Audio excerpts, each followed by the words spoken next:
Hi friends, welcome and வணக்கம் to investors. நான் தான் உங்கள் வினோத். இந்த பதிவில் நம்ம எதை பற்றி பார்க்க போகிறோம் அப்படின்னம்னா, போன பதிவிலே நம்ம பேசியிருப்போம். அதாவது லாஸான ஒரு பண்ணையை எப்படி திரும்பி கொண்டு வரணும்னு சொல்லி. ஏன்னா போன தடவை சரியான லாஸு. அதெல்லாம் மீட்டு எடுக்கிறதுக்காக திரும்பி ஒரு முயற்சியாக தான் இப்போ திரும்பி கொஞ்சம் கொஞ்சமாக டெவலப் பண்ணிக்கிட்டு இருக்கேன். ஃபஸ்ட்டு ஸ்டெப்பாக நான் சொல்லியிருந்தேன், அந்த நம்ம 20 சென்ட் இடத்துல வந்து ஃபஸ்ட்டு 2ஆக பிரிப்போம். ஒரு சைடு வந்து நல்லா செடிகளாக இருந்துச்சு. அதை ஃபுல்லாக வந்து பிரித்து ஒரு சேலை கட்டி டெம்பரவரியாக பண்ணிடுவோம். ஏன்னா சேலை ஒரு 3-4 மந்த்ஸ் தான் தாங்கும். அதுக்கப்புறம் அது இத்து போய் கீழே விழுந்துடும். ஸோ அது வரைக்கும் இருந்தால் போதும்ன்ட்டு பிரித்து இது பண்ணோம். நல்லாவே டெவலப் ஆச்சு. அந்த குஞ்சு ஓரளவுக்கு பெருசாகிடுச்சு. அதுக்கப்புறம் என்ன பண்ணோம்னா, அதை கொஞ்சம் என்ன சொல்கிறது, ஒரு இதை மட்டும் ஓப்பன் பண்ணி விட்டோம். அந்த பார்த்தீங்கன்னா தெரியும் நேராக. அது ஓப்பன் பண்ணோடனே ஆட்டோமேட்டிக்காக உள்ளே நான் வந்து நிறையா வந்து கம்பு, அப்புறம் பார்த்தீங்கன்னா சூரியகாந்தி விதைகள், அப்புறம் தெனை, இதெல்லாமே போட்டு கிட்டத்தட்ட ஒரு 2 மாதமாக நல்லா வந்து ஒரு 3-4 இன்ச்சு வளர்ந்துருச்சு புல்லு ஃபுல்லாக. அதெல்லாம் வந்து நான் இறக்கி விட்டுட்டேன். குஞ்சுலேருந்து பெருசுலேருந்து எல்லாம் நல்லா சூப்பராக சாப்பிட்ருச்சு.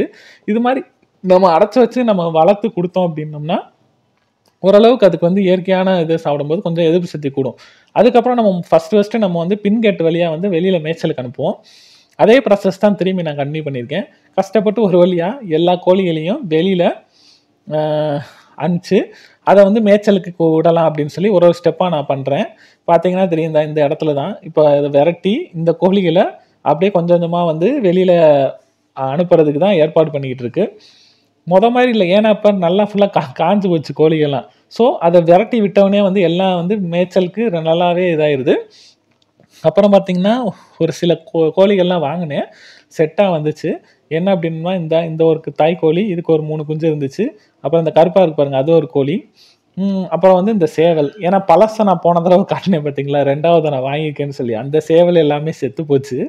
ஸோ நல்லா சூப்பராக இருந்துச்சு பார்க்குறதுக்கு. சரி விடுவோன்னு பார்த்தேன், அது எல்லாமே டேமேஜ் ஆகிடுச்சு. சரி ஓகே பரவாயில்ல. இப்போதைக்கு வந்து இந்த சேவல், இப்போ நம்ம உள்ள ஒரு சேவல் காமிச்சோம்ல, அந்த 2 சேவல் இருக்குது. இப்போ வெளியில் வந்து அழகாக மேய ஆரம்பிச்சிருச்சு. இன்னொன்று ஃபுல்லாக நம்ம இதில் வந்து நிறைய குப்பை மேனிகள்லாம் இருக்குது.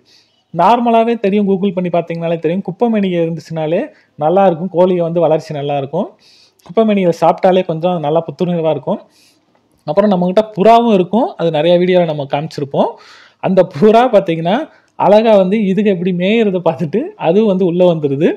அதுகளும் பாருங்கள், நம்ம கோழிகளுக்கு போட்டு வச்சுருந்த அந்த, அதாவது எப்படின்னா அரிசி கம்பு எல்லாமே கிடக்கும்.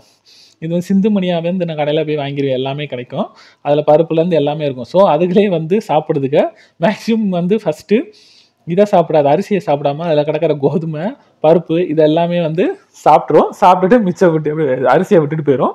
அப்புறம் கிடைக்கிறத சாப்பிடும். இன்னொன்று நம்ம புறாக்கும் செப்பரேட்டாகவும் போட்டு வச்சுருப்போம், அதையும் விட்டுட்டு இதில் சாப்பிடும். ஏன்னா அதில் முதல்ல வந்து பருப்பு எல்லாத்தையும் பிறக்கி விட்டுட்டு அப்புறம் விட்டுரும்.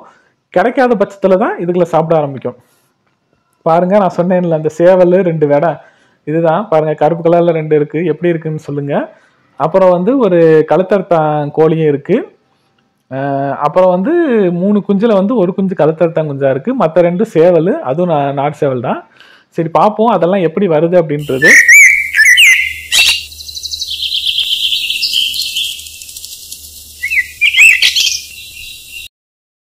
கோழி அப்டேட் அவ்வளோதான். அடுத்து நம்ம வந்து என்ன பண்ணலான்னா, அடுத்த கட்ட இதுக்கு போகலாம் அப்படின்னு சொல்லி நான் லாஸ்ட் வீடியோலேயே நான் சொல்லியிருப்பேன். அதுக்கு வந்து ஃபஸ்ட்டு ஸ்டெப்பாக அகத்தி எல்லாமே ஊனியிருக்கோம். ஊனி இப்போ வந்து ஒரு 20 நாள் ஆச்சு. ஓரளவுக்கு முளைப்பு வந்துருச்சு. 20-25 நாள் இருக்கும். அதுக்கப்புறம் கீழேயும் வந்து அதே மாதிரி எடுத்து அகத்தி போட்டிருக்கோம். பார்ப்போம் அதெல்லாம் எப்படி வருது அப்படின்றது. அடுத்து வந்து அகத்தி போட்டுட்டு ஒரு அளவான ஆடுக ஒரு 4 ஆடு வாங்கி இது பண்ணியாச்சு. சரி இருக்க புல்லுகளை வச்சு முதல்ல வந்து மேய்ச்சி ஆடுகளை செட் பண்ணுவோம். இப்போ தான் பால்லேருந்து பிரிஞ்சு அந்த அகத்தி கொலையெல்லாம் திங்கிற அளவுக்கு டெவலப் ஆகிருக்கு. இப்போதைக்கு கொஞ்சம் கட்டி வச்சு இப்போ புல் மேயிறது அளவுக்கு வந்து செட் பண்ணியாச்சு. இப்போ 4 ஆடு வந்து புல் மேய ஆரம்பிச்சிருச்சு.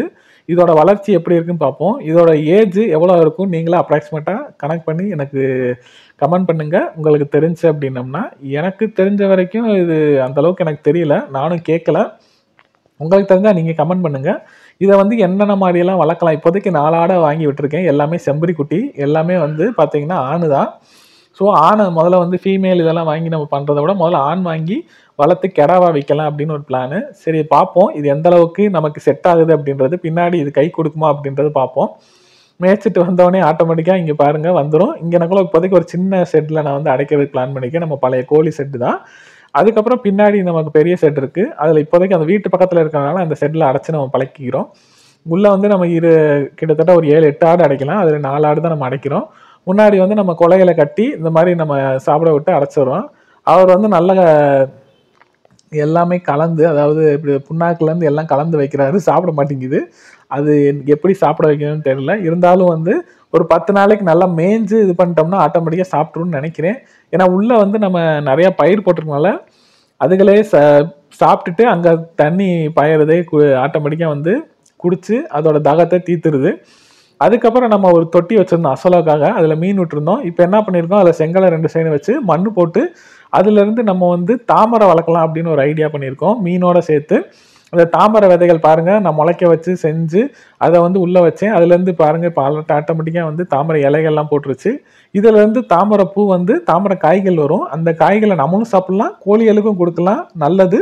ஓகே ஃப்ரெண்ட்ஸ், இது போன பதிவுகள்லாம் நம்ம அடிக்கடி நம்ம போட்டுக்கிட்டே இருப்போம். நம்ம சேனலை சப்போர்ட் பண்ணிக்கிட்டே இருங்க. அதுக்கு முன்னாடி நம்ம சேனலை சப்போர்ட் பண்ணுற அனைத்து நல்ல உள்ளவங்களுக்கும் மிக்க நன்றி. சப்போர்ட் பண்ணிக்கிட்டே அதுக்கு தகுந்த நம்ம வீடியோட கொடுத்துக்கிட்டே இருக்கோம். தேங்க்யூ ஃப்ரெண்ட்ஸ், தேங்க்யூ ஃபார் வாட்சிங் அவர் வீடியோஸ். நன்றி, வணக்கம். மீண்டும் அடுத்த வீடியோவில் சந்திப்போம்.